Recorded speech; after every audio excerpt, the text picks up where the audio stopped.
Hello student, स्वागत है आपका इस क्लास में जिसमें आप पढ़ने वाले हैं क्लास 5 की संस्कृत की बुक अर्थात संस्कृत शोध की किताब, जिसका चैप्टर पढ़ने वाले हैं आज 8वां। वैसे इसमें हमने 10 चैप्टर तक पढ़ा दिए, एक 8 चैप्टर था बीच में छूट गया था, तो उसको भी आपको हम पढ़ा देंगे। उसके बाद शुरू करेंगे चैप्टर 11 से।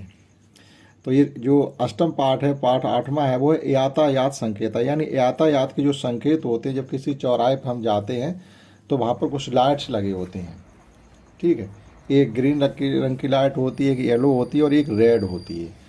तो इसमें आपको वही पढ़ने के लिए मिलेगा, ग्रीन लाइट का क्या मतलब होता है, येलो का क्या होता है और रेड लाइट का मतलब क्या होता है। जो किसी हम चौराहे पर जब जाते हैं तो ये लाइटें हमें वहाँ पर देखने के लिए मिलती हैं, तो इनका मतलब क्या होता है वही आपको इसमें सिखाया जा रहा है। इस पाठ को पढ़ने का केवल और केवल यही उद्देश्य होगा। तो आइए शुरू करते हैं। तो इसमें एक चौराहे का चित्र भी दिखाया गया है, जिसमें एक बच्चा अपने बाबा के साथ जा रहा है और वो इस प्रकार से एक्टिंग करता है या इस प्रकार से बातें करता है जैसे उसने इस चौराहे को पहली बार देखा हो। तो उसे बहुत सी चीज़ें वहाँ पर देखने के लिए मिलती हैं, लाइटें देखने के लिए मिलती हैं। एक ये पट्टी देखने के लिए मिलती है, जो रोड जब क्रॉस करते हैं तो सफ़ेद पट्टियाँ होती हैं, उसे जेब्रा क्रॉसिंग कहते हैं, वो देखने के लिए मिलता है। चौराहा है, 4 रोड देखने के लिए मिलते हैं, चारों तरफ लाइटें हैं, कभी लाइट ग्रीन हो जाती, कभी येलो हो जाती और कभी रेड हो जाती। ये सब देख करके और वह सवाल पूछता है अपने बाबा से और वो उसके जवाब देते हैं। एकदा निखिला स्वः पितामहीन सह नगरम गच्छत। देखो, ये पितामहीन से पिता मतलब ये बाबा होगा इसका, ठीक। पितामह जो होते दादा होते हैं। तो एकदा निखिला स्वयं माने अपने पितामह के साथ यानी दादा के साथ नगरम गच्छत, नगर जाता है, किसी नगर को किसी शहर में जाता है। तत् मीन्स वहाँ ये तत् अव्यय होता है। चतुष्पथे, चतुष्पथे मीन्स होता है चौराहे पर, सप्तमी विभक्ति एक वचन, अधिकरण कारक का प्रयोग हुआ है। मार्गात, मार्ग पर, मार्गात पारम गमने भयम करोत। जब चौराहे पर वह मार्ग को पार करना चाहता था तो उसको देखो गमने लिखा हुआ है, तो यहाँ भी होगा चौराहे को पार करने में उसे भय लगता है, चौराहे को पार करने में उसे भय लगता है, तो ये गमने में भी सप्तमी विभक्ति होगी। तो जब वो शहर जाता तो एक चौराहा मिल जाता, तो चौराहे को पार जब करता तो उसे थोड़ा भय महसूस होता है। फिर लिखा हुआ पितामह पुरत यातायात संकेता पश्य संकेते तिरवड़ा संत। तो उसके बाबा कहते देखिएगा ये पुरतः मतलब एक तरीके से उसका कौन हुआ, पुत्र हुआ, मतलब नाती या बच्चा, आप जो भी चाहो सो कह सकते। यातायातस, यातायात के संकेता पश्य, देखो यातायात के चिन्हों को देखो, जो ये रास्ता है इसको दिखाने के लिए चिन्ह होते हैं उनको देखो। यातायातस का मतलब होता काकी के षष्ठी विभक्ति एक वचन संबंध कारक। संकेते त्रिवड़ा संत, और जो संकेत हैं वो 3 रंगों के हैं। वर्ण होते हैं रंग और तीत्र माने 3, संकेत 3 रंगों के हैं। तो फिर निखिल क्या कहता, तो निखिल क्या कहता, निखिल कहता किम इमे संकेता प्रकाशाय संत। देखो प्रकाशाय, प्रकाश के लिए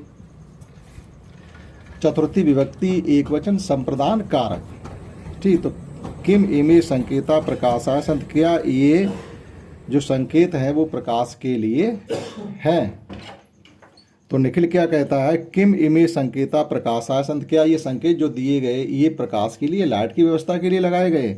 तो उसके पितामह कहते ना ना ना, इमे यातायातस संकेता संत, ये यातायात के संकेत चिन्ह हैं। रक्तवर्णस संकेतस्य अर्थ अस्त, ये कह ले रक्तवर्ण से लाल रंग के चिन्ह का अर्थ है तिष्ठ, यानी रुकिए, स्टॉप, ठीक। तो साफ लिखा हुआ रक्तवर्ण से लाल रंग के चिन्ह का अर्थ है। तो ये सब षष्ठी विभक्ति एक वचन, यहाँ भी षष्ठी विभक्ति एक वचन का प्रयोग हुआ है। तिष्ठ माने रुक जाना, स्टॉप। पीत वर्ण से संकेत से अर्थ अस्त, और जो पीला रंग है उसका संकेत क्या है, प्रतीक्षत अथवा सावधान, प्रतीक्षा करिएगा या अलर्ट हो जाइए, अर्थात आपको अब ग्रीन सिग्नल मिलने वाला है, एक तरीके से तैयार हो जाइएगा, यानी अब हम चलने वाले हैं। तो उससे पहले भी एक कलर किया जाता है येलो रंग का, येलो रंग की लाइट जलती है। तो पीले रंग के जो पीत वर्णस मतलब पीले रंग का जो चिन्ह होता है उसका मतलब अभी वेट करिएगा और सावधान हो जाइए। अब हरित वर्ण से संकेत से अर्थ अस्त, जो हरित वर्ण होता है यानी हरे रंग का, यानी ग्रीन कलर का जो रंग होता है उसके रंग की जो लाइट होती है तो वो जब जलती है तो इसका मतलब क्या होगा, अग्रेसर अथवा चल, उसका मतलब होता है अब आप चलिएगा, जाइएगा, रास्ता आपका क्लियर हो गया। तो फिर निखिल क्या कहता, पितामह अयम श्वेत वर्णस्य संकेत किम पंक्ति किम अर्थमस्त। अब ये संकेत तो हो गए, ये संकेत रक्त वर्ण, पीत वर्ण और हरित वर्ण का उन्होंने बता दिया। अब वो पूछता है कि श्वेत वर्णस्य, यानी श्वेत वर्णस्य का मतलब होता है, आप ये जेब्रा क्रॉसिंग देखिएगा, ये जो पैदल चल रहे थे, ये देखो सफ़ेद पट्टियाँ दिखाई दे रही हैं, इसे ही हम जेब्रा क्रॉसिंग कहते हैं। और यही श्वेत वर्णस्य पंक्तियाँ होती हैं। और ये किनके लिए होती हैं, ये होती हैं पैदल मार्ग वाले लोग, जो पैदल क्रॉस करते हैं रोड को, वो इस पर चल करके जाइएगा, ठीक है। क्योंकि वहाँ पर जो वाहन आते हैं वो थोड़ा ध्यान रखते हैं कि इस पर कोई चलता नहीं रहा, तो वो अपनी गाड़ी स्लो कर लेते हैं। तो पितामह अयम श्वेत वर्णस्य पंक्ति किमर्थमस्त, पितामह ये जो सफ़ेद रंग की पंक्तियाँ हैं इनका क्या अर्थ है। तो वो कहते हैं अयम पदाति नाम पारम गमनम मार्गा अस्त, ये उनके लिए है जो रास्ते को पैदल पार करते हैं, ठीक। पदाति नाम पारम गमन मार्गा, मतलब जो मार्ग को पैदल चल के पार करते हैं, ये उनके लिए है। और इसे जेब्रा क्रॉसिंग कहते हैं। अनेन जना पदभ्या पारम गच्छन्त, यहाँ पर लोग पैदल चल के पार जाते हैं। ये हमारी चतुर्थी विभक्ति एकवचन, नहीं पैदल पार करने वालों के लिए ये व्यवस्था है। निखिला अहो अयम व्यवस्था अत्यंत सरला, अरे ये व्यवस्था तो बहुत ज़्यादा सरल है। एयम व्यवस्था अत्यंत सरला अस्ति, एयम इमो इमे, ठीक। तो ये एक वचन में एयम व्यवस्था अत्यंत सरला अस्ति। क्षणांते रक्त वर्ण से संकेता भवंत, क्षणांते मतलब एकदम क्षण भर बाद, यानी 1 सेकंड बाद क्या हुआ, लाल रंग का चिन्ह हो गया, यानी लाल रंग की बत्ती जल गई। सर्वाण वाहयान स्व स्व स्थाने तिष्ठन्त, यानी सभी वाहन अपने अपने स्थान पर जाकर के रुक जाते हैं। भाई लाल सिग्नल हो जाने मतलब क्या होता है, वाहन सभी रुक जाएंगे। तो तदंतर निखिला पितामह से मार्ग पारम, तदंतर माने तभी जब सभी वाहन रुक गए थे, तो उसने अपने पिताजी के साथ रास्ते को क्रॉस कर दिया, यानी सड़क को पार कर गया, ठीक। तो इसमें आपने इतना सीखा है कि जेब्रा क्रॉसिंग का मतलब क्या होता है, और जो चौराहे पर लाइटें लगी होती हैं ग्रीन, रेड और येलो, इनका मतलब क्या होता है। ग्रीन का मतलब होता है आप जाइएगा, येलो का मतलब है तैयार हो जाइएगा, और रेड का मतलब आप स्टॉप रुके रहिएगा, ठीक। और पैदल चलने वालों के लिए रोड पे जेब्रा क्रॉसिंग होती है। अगर आपको रोड क्रॉस करना है तो जहाँ तक हो वहाँ तक जेब्रा क्रॉसिंग पे ही पार करें। आइए समझते हैं इसकी एक्सरसाइज। यहाँ पर कुछ वर्ड मीनिंग के बारे, जैसे चतुष्पदी चौराहे पर, पश्चिमी से देखो, तिवाड़ा में होता 3 रंगों के, और सख्त वर्ण से लाल रंग के, यानी स्या लगने से क्या होता, षष्ठी विभक्ति एक वचन बन जाता, संबंध कारक तभी का कहते काकी के।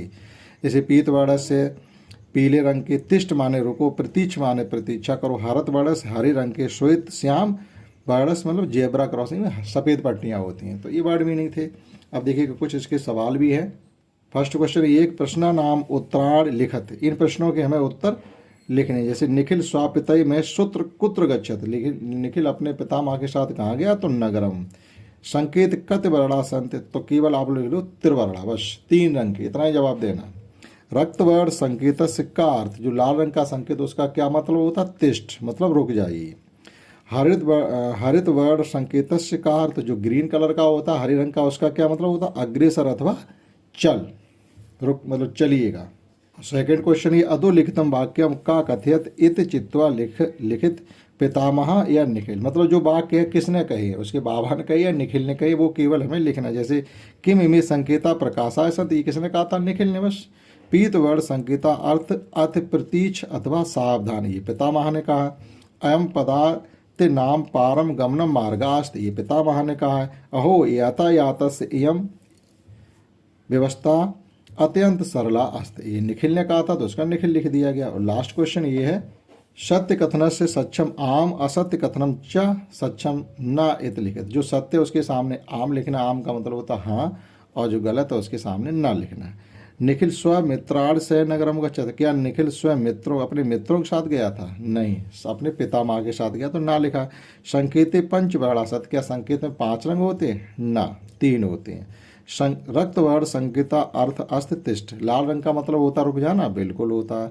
हरित वर्ण से संकेत अर्थ गच्छ, क्या हरे रंग का मतलब होता चलिएगा, बिल्कुल होता। तो हमने यहाँ पर आम लिखा हुआ है, यानी ये सही है, ये सही है, ये 2 गलत है। तो इस प्रकार से आपने इस क्लास में चैप्टर 8 की एक्सरसाइज और उसका हिंदी मीनिंग क्या होता है चैप्टर का वो सीखा। ठीक, तो इस प्रकार से अब इस चैप्टर जो किताब इसमें चैप्टर पढ़ गए हैं टोटल 8 चैप्टर हमारा बीच में छूटा हुआ था। अब अगली क्लास में जब आप पढ़ेंगे तो चैप्टर 11 से सीखेंगे। तब तक के लिए जय हिंद, जय भारत।